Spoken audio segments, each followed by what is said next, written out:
Joining me now is Boston Mayor Marty Walsh. Mr. Mayor, thank you very much for taking the time out to join us. Let me first get a real quick update on that number. Do you have an update as to how many? Has that number changed? How many healthcare workers have been infected in the Boston area? No, you have the most accurate numbers, and a little later today we'll have more numbers to update it. The numbers usually come out 3 or 4 o'clock by the State Department of Public Health. Give us a quick sense of where things stand right now in Boston, generally across the general public. Where do you expect to be by the end of this week?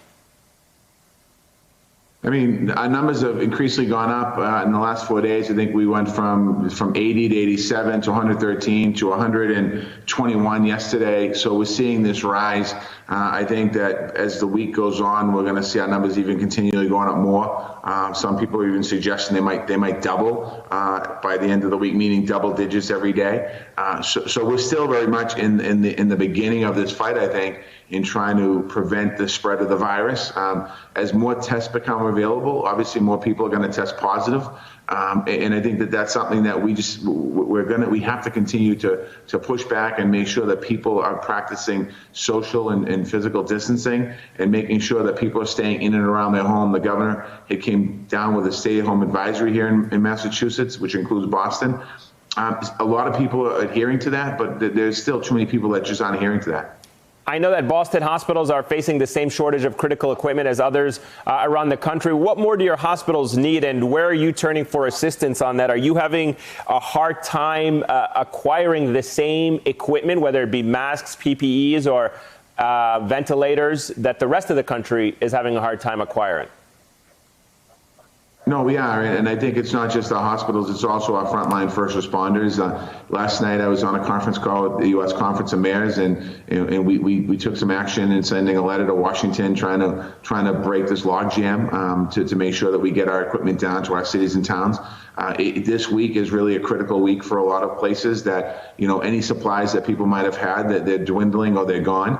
And I think this week is going to be key. We've been told this week the equipment's coming and we're going to have it, or at least the masks and gowns and gloves and things like that. We can't just keep hearing promises. That has to happen, because we want to make sure that we protect our frontline workers. So what would you be doing right now to be better prepared, but you can't without the outside support? I mean, if you kind of look back at this right now, were there anything you would do differently, either as a city or as a mayor, to have been better prepared for this moment? Well, I think, first of all, none of us, I don't think there's any mayor or governor in the country or really prepared to deal with a worldwide pandemic. And I think the fact that we're going through this now, we're obviously going to, for the next generations of people that have to deal with it, we're going to have a playbook for them. And I think that really the sense of urgency is today. And I think that the top-down approach as far as getting equipment is the way, the system that we have in front of us. And Washington and the federal government just needs to start getting this information down. Just like they worked on the stimulus package. They worked pretty quickly on the stimulus package, and they got it done, and the president signed it. And that's $2 trillion that's going to help our small businesses and unemployed workers and things like that. And that was fairly quick to do that, and with almost unanimous support. When it comes to the equipment and the medical equipment, the fact that we're lagging right now for such a major country and the best country in the world really says a lot about that. On a national level, we weren't prepared for this. No, we weren't prepared for anything like this.